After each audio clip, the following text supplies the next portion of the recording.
What's up, guys? Coaster Thrills here. Last August, I visited the iconic theme park Cedar Point in Sandusky, Ohio. I had a great time during these 2 days I spent at the park, and in these 2 days, I was able to get on 13 of the 17 coasters at the park, only missing out on Top Thrill 2, Iron Dragon, and the 2 kiddie coasters. Because I rode so many amazing rides, I decided it would be a good idea to give my ranking on them to see which coasters are really the best of the best. With that said, let's begin. At number 13, we have Cedar Creek Mine Ride. Definitely the most tame coaster I rode on this trip was this old Aero mine train that is quite honestly forgotten at the park.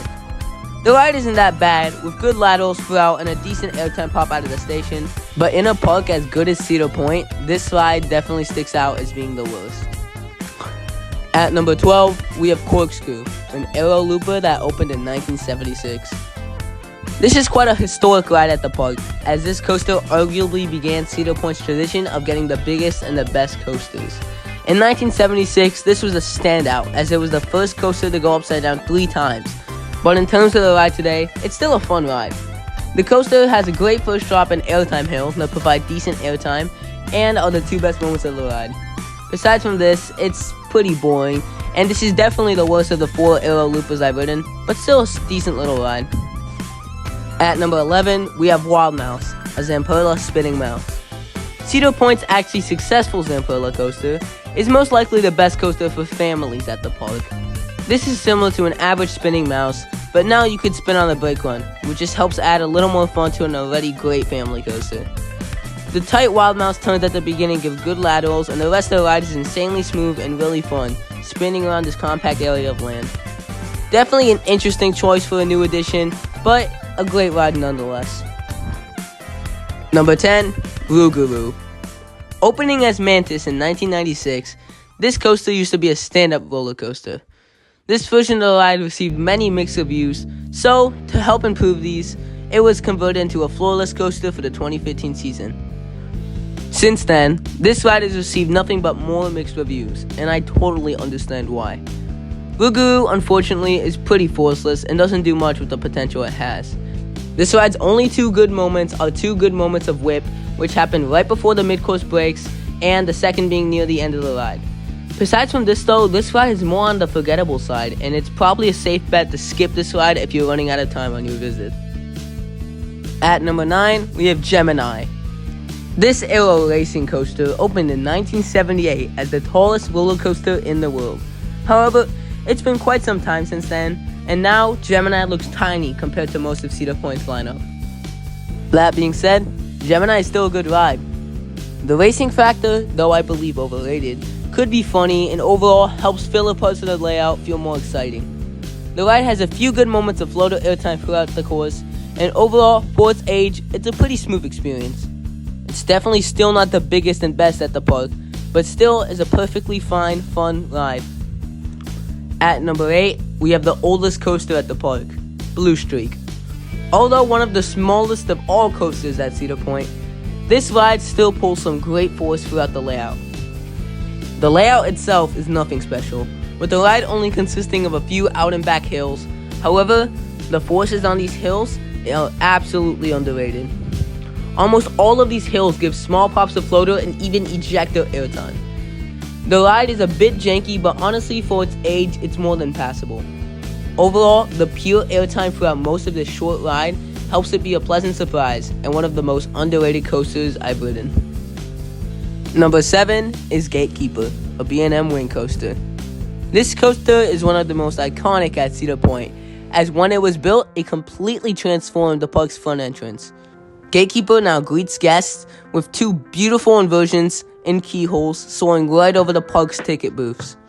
Gatekeeper is a very pretty ride to look at, and the ride is pretty similar to what it looks like. Gatekeeper is just a chill, smooth, hangtime-filled ride that doesn't do anything that tries to rip your face off, while still being a very enjoyable ride. At number 6, we have Raptor, a B&M invert. This coaster opened as the first bigger expansion of the B&M invert, being much taller, faster, and longer than B&M's prior projects. This ended up paying off for Raptor, as it ended up improving on the already good inverts prior, such as Batman the Ride. Raptor has many great moments of whip throughout the layout, including the awesome first drop, decent corkscrews, and, of course, the cover roll. Along with this, the ride also has some good moments of intensity and positive G's, like the vertical loop and the final helix. Overall, a pretty fun invert and a great ride. At number 5, we have Valravn, a B&M dive coaster. Valravn is often called out for being one of the most overrated coasters at Cedar Point. A lot of enthusiasts complain about this ride being a one-trick pony and forceless, but I personally disagree. While Valravn isn't the most forceful ride and is more graceful similar to Gatekeeper, it does have a few moments of airtime and one great hangtime moment. Valravn is a coaster that is just pure fun, and whether my opinion of it will change once I can compare it to Wrath of Rakshasa, we will find out. But as of now, Valravn is a very solid coaster to start out the top 5. At number 4, we have Millennium Force, an Intamin Giga. This coaster is most likely the most iconic coaster at the park, and if not, in the world. Millennium Force opened in 2000 with the turn of the millennium, and opened as the first ever roller coaster to reach 300 feet.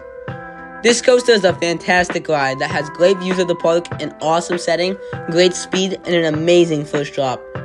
This coaster is commonly placed among the world's best, however, I do think it's overrated. I talked a bit about this in my top 10 video, but I'm going to dive deeper into what I think about it. This ride is fantastic, but with its height and speed, it had the potential to do so much more. The elements in the layout of the ride aren't up to par with other elite rides, and this shows, with so many elements being drawn out to the point where it takes away force.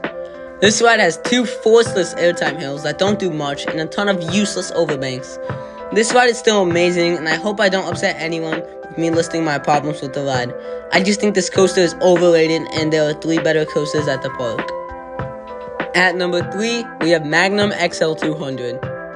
Similar to Millennium Force, in 1989, Magnum XL200 broke records as it opened as the first coaster to reach 200 feet. Since then, this coaster has been hated by many and only loved by a few, but I'm happy to say I'm one of those who love this ride. Sure, the ride is janky and the transitions aren't very good, but you cannot deny the extreme forces it pulls. The amount of airtime this ride provides in the back row is absolutely insane, and what makes this ride elite. You get great floater airtime throughout the entire course of the ride until you arrive at the finale. This finale is quite literally the peak of roller coasters for me, and along with my number 1 coaster, these are the only times I can truly say a roller coaster is perfect. The ejector airtime on this finale is truly indescribable, as the airtime is so strong and so sudden that it's just the perfect way to end up a ride. I completely understand why people hate this coaster, but for me, it's an amazing ride that is only topped by few. At number 2, we have Maverick, an Intamin Blitz. This coaster looks tiny and insignificant compared to the coasters hundreds of feet tall next door. Yet, this coaster may have one of the biggest impacts on how coasters are made today. In 2007, every park was trying to get the tallest and fastest coasters, and valued this more than making actual good layouts. This all changed once Maverick opened.